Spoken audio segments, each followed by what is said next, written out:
What's going on, everyone? It's Greg back with some more Cyber Rebellion, and hopefully these are gonna start looking a little bit better. I still have some videos recorded on other emulator I was using, but I am now using BlueStacks 5. I finally got it working with one of the freaking graphical things. Either way, it's running a little bit smoother. I think it looks a little bit better than what I was doing, so hopefully that's the case. Either way, this is my third time recording this. I'm gonna try to make it a little quicker. Again, store, we are looking at the sundries. So let's go ahead and take a look at what your purchase priority should be in the sundries. Now, if you have any expanding questions, let me know down in the comments. If you're enjoying the content, hit that like button. But let's take a look here at the Compcore store. So Compcore is the premium currency. You do get quite a bit of premium currency in the game itself. It's pretty free to play, friendly in that respect. That being said, I do get like the weekly and monthly pack, so I do get a little bit additional income each day. So it may vary a little bit. Keep that in mind as you're making your decisions. So on the Compcore store, I highly recommend you pick up the fuel each day. I had a separate video on field recon, the importance of that. And when you get to the point of farming, it is more valuable than those comp cores. You'll make back most of the comp cores doing the 30 fuel mission, and you'll also farm up component interfaces and material for upgrading keepsakes as well. The other thing you need to make sure, even free to play, you purchase every single month is perfect skill code. And there's just not very many ways to acquire these at this point. Definitely no way to farm them, so you need to get this each month at 300 comp cores. Do it when you're comfortable. Just make sure you get it by the end of the month. If you're going to be competitive in arena, and I don't think as a free to play you necessarily need to be, but for digital clash, this is specifically for digital clash, and the rewards there are not amazing. So I would say this is probably definitely not necessarily a priority for free to play unless you just want to really compete. You would need to buy all these to be able to keep up and do all your battles to be able to rank up in digital clash. So that's the only way you can do that. So I buy those every single day. Other than that, everything else on here is personal preference. If anything, I buy some skill codes.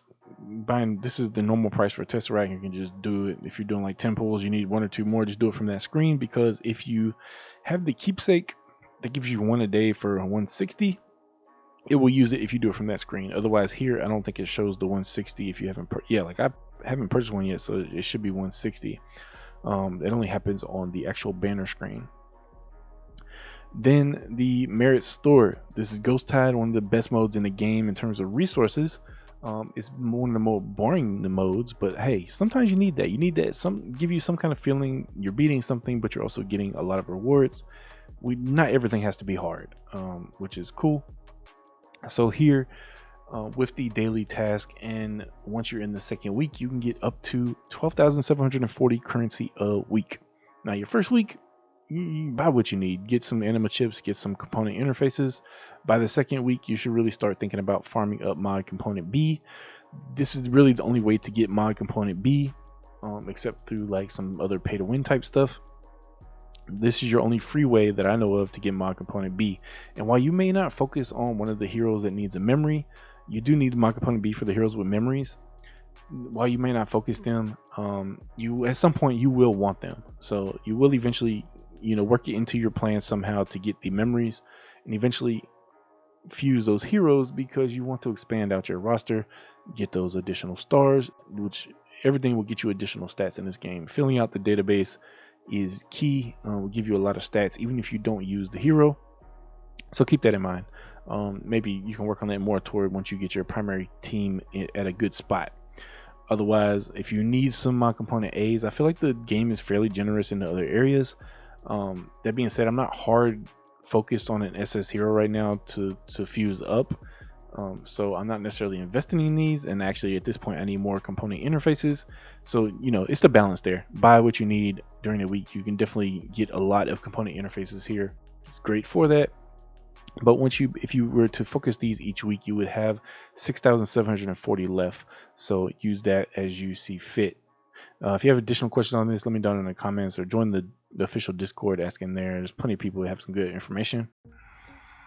Then on the module store, the way modules work, they're just crafted. Like, you have to craft them. You're going to use a lot of basic anima chips for them. You can craft the core 5 with just anima chips. The rest you need blueprints for. And the way this is going to work is you're going to craft, disassemble, and then buy some blueprints. Early on, you want to buy some blueprints, kind of fill out your stats on your heroes. Once you're filled out, I have found it now that I'm going to less focus the blueprints and more so focus on being able to buy these, 2 gold modules that pop up every week. Now, I do believe these rotate each week, so even though it says permanent limit 1, I think that that'll disappear at the end of the week, and there'll be a new one in here that'll have permanent limit 1. Because I definitely remember seeing an attack one in here. Haven't paid too much attention, but I would like to be able to try to get both of these this week. That's kind of my target. Actually, it doesn't even say weekly. I'm pretty sure these rotate, but I'm not 100% sure.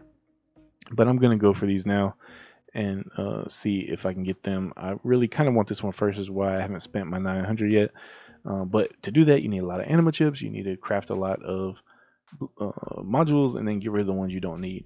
So it takes a little time to build up that rotation. So early on, you're going to get some blueprints and then switch over to saving up for these gold ones. You will farm some blueprints, but takes a while to farm up a full stack of 10. So these are actually pretty good value for the blueprints.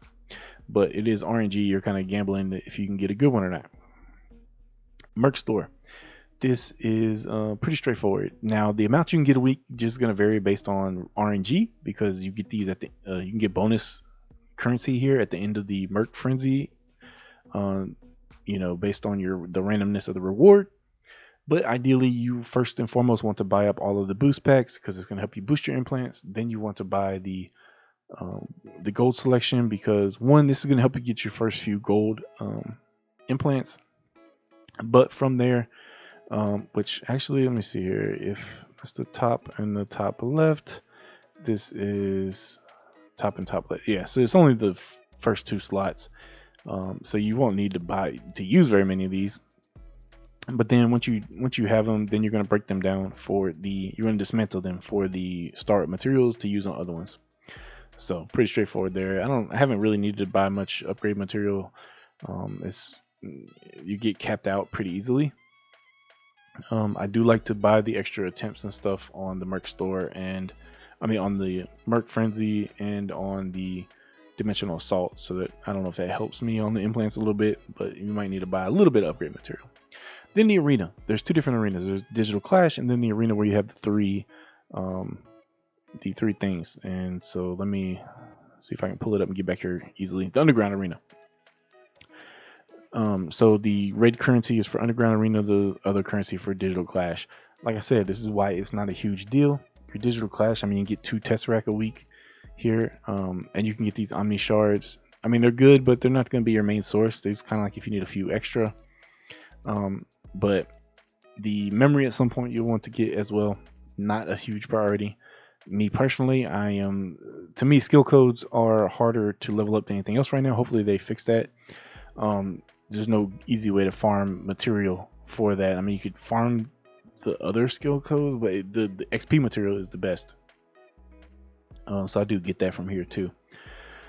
In terms of the start materials, see what you need for the implants. The left 4 implants use this rare.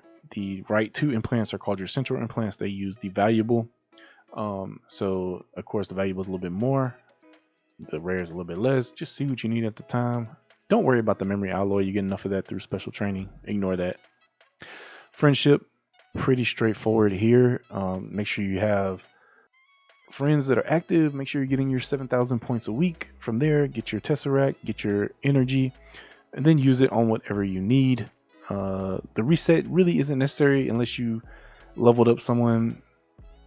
You really should just focus on one team and then use the inherit interface to move the levels back and forth, because that's free. Club Store. I made a huge mistake on here. Be very careful throughout the shops. You can see most things have limits, but some don't. And if you come in here and hit max, it will max out how many points you have. I spent 10k on this by accident. Really by accident. I just wanted a few, and I maxed out and spent all my currency here, which I was saving for Ghost. So that sucks. But hey, it is what it is. Otherwise, this is based on your donations in the club. Hopefully there'll be more ways to get to the material. It's really dealer's choice. I personally believe these boost packs are very valuable. I value these more over a single Tesseract, but you can go ahead and pick up your Tesseract if you want. Same thing on the energy. I still would probably buy these boost packs before I buy 60 energy, because this is going to give me more value. Because this is what, 4 and 4 is 8. That's 8 purple implants for boosting. You'll need to do a lot of boosting, so you'll need a lot of purple implants for that. So those to me are the best values here. But overall, dealer's choice, do what you want to do. Skill code's also good. Like I said, at some point you want to get the memory. Free to play, not the highest priority. Definitely, I'd probably do the other memories before I did Ghosts. I don't know, unless there's some reason to use her at a lower star rating. I don't know who needs mod component C. If it's her, then you want to avoid that right now anyway, especially as a free to play. So that is the store. I think I kept this short. Yes, okay, I kept this more than around 10 minutes. I started out at like close to 20 minutes. So we kept this short. If you have any questions, because I did try to go through it pretty fast, let me know down in the comments. If you enjoyed the video, make sure you hit that like button. If you're not subscribed, hit that subscribe button. I'll catch you guys in the next video.